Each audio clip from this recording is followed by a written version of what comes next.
छत्रपती शिवरायांना मानाचा मुजरा करतो। भारतीय राज्यघटनेचे शिल्पकार भारतरत्न डॉक्टर बाबासाहेब आंबेडकर यांना मानवंदना अर्पित करतो। बीडीडी चाळीच्या पुनर्वास प्रकल्पाच्या पहिल्या टप्प्यामध्ये या ठिकाणी चाव्या वाटपाच्या या कार्यक्रमात मंचावर उपस्थित असलेले महाराष्ट्राचे लोकप्रिय उपमुख्यमंत्री माननीय एकनाथराव शिंदेजी, आमचे दुसरे लोकप्रिय उपमुख्यमंत्री अजितदादा पवार, सन्माननीय उपसभापती नीलमताई गोरे, मंत्रिमंडळातील आमचे सहकारी सन्माननीय आशिष शेलारजी, मंगलप्रभात लोढाजी, पंकज भोयरजी, खासदार मिलिंद देवराजी, आमदार ज्येष्ठ आमदार कालिदास कोळंबकरजी, सचिन अहिरजी, सुनील शिंदेजी, या ठिकाणी उपस्थित महेश सावंतजी, सदा सरवणकरजी, किरण पावसकरजी, राजू वाघमारेजी, शायना एनसीजी, विशेष रूपाने या कार्यक्रमाकरता उपस्थित झालेले आणि ज्यांनी त्या काळामध्ये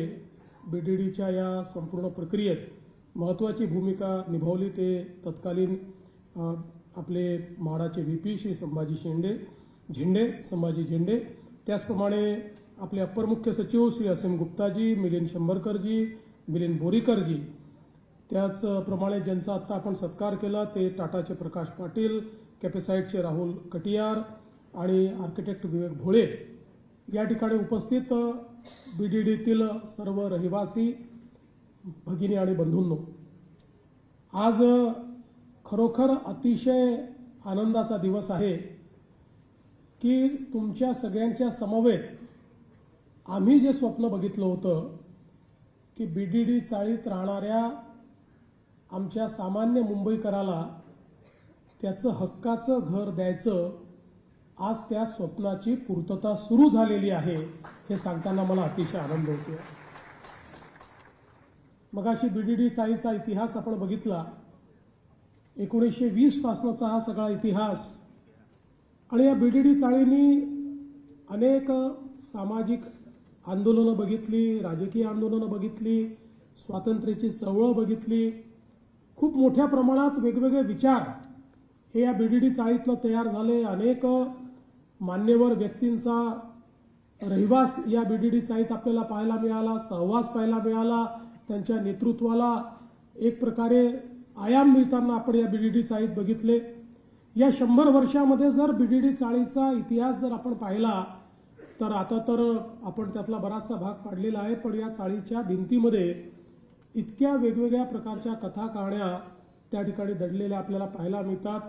अनेक परिवारांचं दुःख, त्यांचे आनंद हे त्या ठिकाणी दडलेले पाहायला मिळतात। अनेकांच्या जीवनामध्ये झालेली प्रगती आपल्याला पाहायला मिळते, काही लोकांच्या जीवनातली दुःखाची झालर देखील त्याच ठिकाणी आपल्याला पाहायला मिळते। 3-3 पिढ्या 4-4 पिढ्या राहिलेले लोक त्या ठिकाणी आपल्याला पाहायला मिळतात।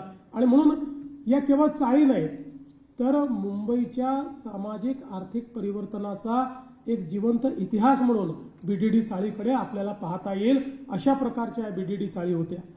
आणि म्हणूनच सातत्याने इतक्या वर्षानंतर बीडीडी चाळीचं पुनर्विकास झाला पाहिजे अशा प्रकारची मागणी यायची, त्या संदर्भात चर्चाही व्हायची।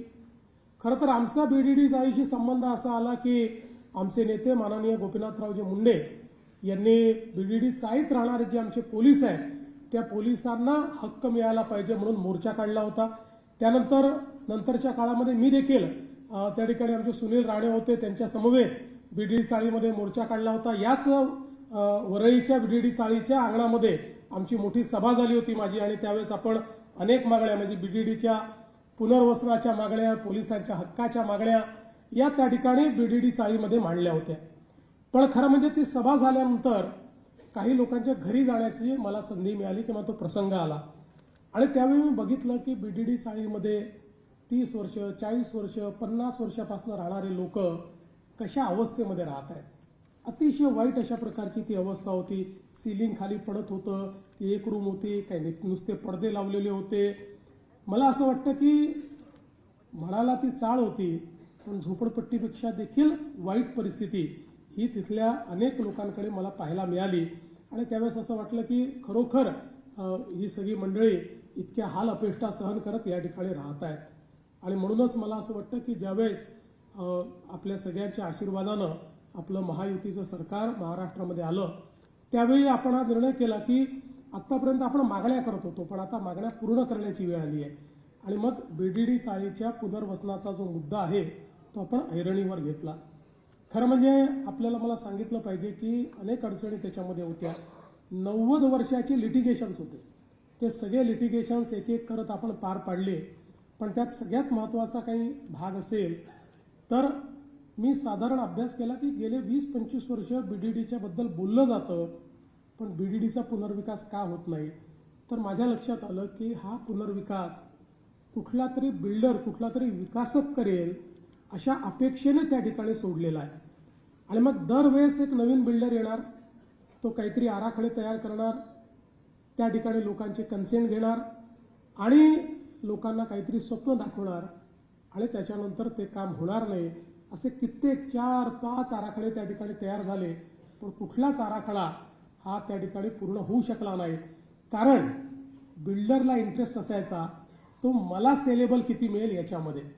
आणि म्हणून आपण जर बघितलं असेल तर वेगवेगळ्या प्रकारच्या संघटना तयार झाल्या, वेगवेगळ्या प्रकारचे डिझाईन तयार झाले, वेगवेगळे बिल्डर फिरायचे. कोणी म्हणायचं मी 300 स्क्वेअर फूट बोलतो, कोणी म्हणायचं 310 देतो, कोणी म्हणायचं 325 स्क्वेअर फूट देतो. आणि मग अशा या सगळ्या वातावरणामध्ये त्यावेळी मी ही संकल्पना मांडली. आमचे झेंडे साहेब या ठिकाणी आहेत. मी म्हटलं बिल्डरची आवश्यकता काय आहे. आपण समजा म्हाडा एवढं मोठं आपण त्या ठिकाणी तयार केलेलं एक संघटन आहे, ज्याच्याकडे मुंबईकरांना घरं देण्याची आपण व्यवस्था केली आहे. म्हाडानेच बिल्डर का होऊ नये, म्हाडानेच हे रिडेव्हलपमेंट का घेऊ नये. आणि म्हणून आम्ही निर्णय केला आणि आम्ही सांगितलं की बिल्डर 300 देतोय ना, म्हाडाला काही खूप प्रॉफिट कमवायचं नाही. या म्हाडाला इथे सेलेबल करून याला क्रॉस सबसिडाईज करायचं आहे. याच्यामध्ये म्हाडाच्या खिशातनं पैसे जाणार नाही एवढंच आपल्याला बघायचं आहे. आणि म्हणून आपण निर्णय केला की आमच्या रहिवाशांना 160 नाही, 300 नाही, तर 500 चौरस फूट जागा ही त्या ठिकाणी आपण देऊ. आणि त्यानंतर त्या संदर्भात जवळपास 3 वेगवेगळ्या कॅबिनेट बैठकांमध्ये वेगवेगळे निर्णय आपण घेतले. या सगळ्या केसेस त्याच्यानंतरही केसेस झाल्या. काही लोक म्हणाले आम्हाला जुना कधीतरी 94 साली LOI दिला होता आणि म्हणून आम्हाला आता आमचा तो अधिकार आहे. मग 94 सालच्या LOI वर आपण कोर्टापर्यंत लढलो आणि सांगितलं की LOIचा प्रश्नच नाही, आम्हाला विकासक नकोच आहे. आता जर सरकार स्वतः हे करणार असेल तर विकासकाचं काय काम आहे. आणि शेवटी कोर्टानेही आपल्या बाजूने निर्णय दिला आणि आपण ते टेंडर केले. आणि मला सांगताना आनंद वाटतो की मी त्यावेळेस सांगितलं होतं आपण जर या ठिकाणी जबाबदारी आपल्याकडे घेतो तर म्हाडाचं रेप्युटेशन हे खूप चांगलं आहे असं नाही आहे. काही ठिकाणी आपण चांगलंही काम केलं आणि काही ठिकाणी वाईटही काम केलं. आपण हे काम करायला घ्यायचं आणि उद्या लोकांनी आपल्याला 4 शिव्या घालायच्या की अतिशय काहीतरी बेकार बांधकाम म्हाडाने करून ठेवलंय. आणि म्हणून आम्ही त्यावेळेस निर्णय घेतला की याचं ग्लोबल टेंडरच होईल. इतकं मोठं हे काम आहे, कारण एशियातलं सगळ्यात मोठं अर्बन रिन्युअलचं काम होतं, नागरी पुनर्निर्माण या ठिकाणी होणार होतं. आणि म्हणून आपण त्यावेळेस निर्णय घेतला की जे काही बेस्ट अशा प्रकारचे कॉन्ट्रॅक्टर्स आहेत ते या ठिकाणी आले पाहिजे. विवेक भोळेंचा आपण सत्कार केला. अतिशय चांगलं अशा प्रकारचं त्यांनी त्या ठिकाणी याचे आराखडे तयार केले होते. आपण स्पेस कन्सल्टंट देखील त्याच्यामध्ये यूज करून स्पेसचं बेस्ट युटिलायझेशन कसं करता येईल, 500 स्क्वेअर फुटाचं युटिलायझेशन करताना त्याचं प्लॅनिंग हे असं केलं पाहिजे की त्यातला एक इंच हा रहिवाशांच्या कामी आला पाहिजे. आणि म्हणून त्याच्याबद्दल स्पेस युटिलायझेशनचा देखील त्या ठिकाणी विचार करण्यात आला. आणि आपण हे ग्लोबल टेंडर करून मला अतिशय आनंद वाटतो की या ठिकाणी वरईला टाटा आणि कॅपॅसाईटनी ते काम घेतलं, एकीकडे L&Tनी काम घेतलं आणि एकीकडे शापूरजी पालनजी असे देशातले जे उत्कृष्ट किंवा जागतिक स्तरावर काम करणारे जे कॉन्ट्रॅक्टर्स आहेत त्यांना ते आपण काम दिलं आणि अतिशय चांगले स्पेसिफिकेशन त्याच्यामध्ये टाकले. कुठेही रिहॅब आपण करतोय तर रिहॅबचे स्पेसिफिकेशन लोअर असले पाहिजेत असं आपण होऊ दिलं नाही. त्याच्यामध्ये ज्या काही अम्युनिटीज आवश्यक आहेत त्या ठिकाणी पाण्याचा पुनर्वापर असेल, त्या ठिकाणी सोलरचा वापर असेल, त्या ठिकाणी कचऱ्याच्या संदर्भातले विषय असतील, अशा सगळ्या गोष्टी या त्या संपूर्ण याच्यामध्ये टाकण्यात आल्या. आणि त्यानंतर आपण मला आठवतं की जवळपास 22 एप्रिल 2017 रोजी आपण सगळे त्याचे टेंडर करून त्याचा वर्क ऑर्डर करून त्याचं आपण भूमिपूजन केलं होतं आणि कामाची सुरुवात केली होती. अर्थात त्याच्यानंतरही अडचणी सातत्याने येत राहिल्या. शिंदे साहेबांनी सांगितलं कशा कशा प्रकारच्या अडचणी आल्या, त्याच्यावर मी काही फार बोलणार नाही. पण हे निश्चितपणे सांगतो की त्यातल्या ज्या काही अडचणी राहिल्या होत्या सगळ्या ते शिंदे साहेब मुख्यमंत्री झाले आणि मला उपमुख्यमंत्री आणि गृहनिर्माण मंत्री म्हणून त्या ठिकाणी पुन्हा संधी मिळाली. पुन्हा मी बैठका घेतल्या, त्यातल्या काय अडचणी होत्या त्या दूर केल्या, त्या सगळ्या अडचणींवर मार्ग काढला आणि शिंदे साहेबांनी देखील त्या ठिकाणी सांगितलं की आपल्याला हे वेगाने करायचं आहे. त्याच्यामुळे जी काही त्याच्यामध्ये आपल्याला काही अधिकता करायची असेल, काही माळाला 2 पैसे जास्त खर्च करावे लागले तरी त्याच्याकडे दुर्लक्ष करा, पण हे काम आपल्याला वेगात केलं पाहिजे आणि अत्यंत वेगाने त्या कामाची सुरुवात आपण केली. आणि आज मला अतिशय आनंद आहे की जवळपास 550-560 लोकांना आपण या ठिकाणी चावे देतो. नोव्हेंबरमध्ये दुसरी डिलिव्हरी करू, डिसेंबरमध्ये तिसरी डिलिव्हरी करू आणि एकूण एकट्या वरळीच्या साईटवर मला वाटतं जवळपास 9-9.5 हजार लोकांना या ठिकाणी आपण घरं देणार आहोत आणि एकूण 14,000 लोकांना आपण ही घरं या ठिकाणी देणार आहोत. मला खरं म्हणजे आता बोरीकर या ठिकाणी आहेत. या सगळ्या प्रवासामध्ये त्या काळामध्ये माझे खासगी सचिव होते बोरीकर, त्यामुळे त्यांचे अतिशय जवळून संबंध त्याही काळामध्ये या संपूर्ण प्रकल्पाशी आला होता. पण मला असं वाटतं की हा संपूर्ण प्रकल्प करत असताना अनेक लोकांनी त्याच्यामध्ये खूप हातभार लावलेला आहे, अनेक लोकांनी मदत केली आहे. शेवटी असे प्रकल्प होताना काही मोर्चे होतात, काही अजून वेगवेगळ्या गोष्टी होतात, पण त्यावेळी ज्या ज्या अडचणी आल्या त्या अडचणीतनं आपण मार्ग काढला. आमचे किरण शेलार या ठिकाणी आहेत, ते माझ्याकडे 3-4 वेळा डेलिगेशन घेऊन आले, काही बदल त्यांनी सुचवले, तेही आपण त्या ठिकाणी मान्य केले. आणि मला असं वाटतं की शेवटी आपण समाजाकरता करत असताना किमान आमच्या महायुती सरकारचं नेहमीच अशा प्रकारचं काम राहिलेलं आहे की समाजाकरता आपण करतोय तर कुठे आडमुठी भूमिका घ्यायची नाही.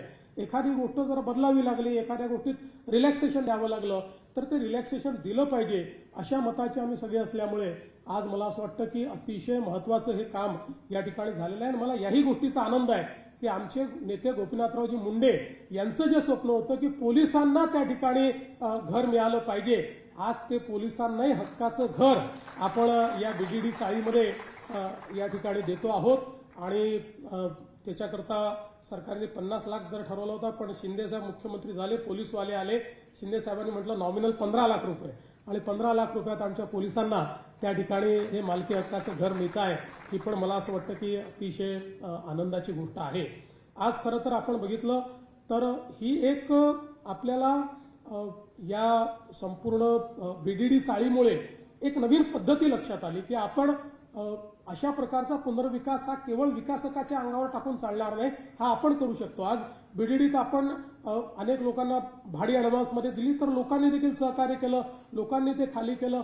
बिल्डर भाडेही देत नाहीत, अनेक वेळा अनेक अडचणी तयार करतात आणि म्हणून मग आता या पॅटर्नवर मुंबईमध्ये जो खरा मुंबईकर आहे, आमचा मूळ मुंबईकर आहे, 3-3 पिढ्यांपासून राहतो, त्याला कुठेतरी तो नाला सोपाऱ्याला राहायला चाललाय, तो कुठेतरी अजून ठाण्याच्या पलीकडे राहायला चाललेला आहे, तो कर्जतला राहायला चाललेला आहे. असं न करता आमच्या सरकारने कायम ही भूमिका ठेवली की या मुंबईकराला या मुंबईमध्येच घर मिळालं पाहिजे, त्याच्या हक्काचं घर आहे, त्याच्या श्रमांवर ही मुंबई उभी राहिलेली आहे.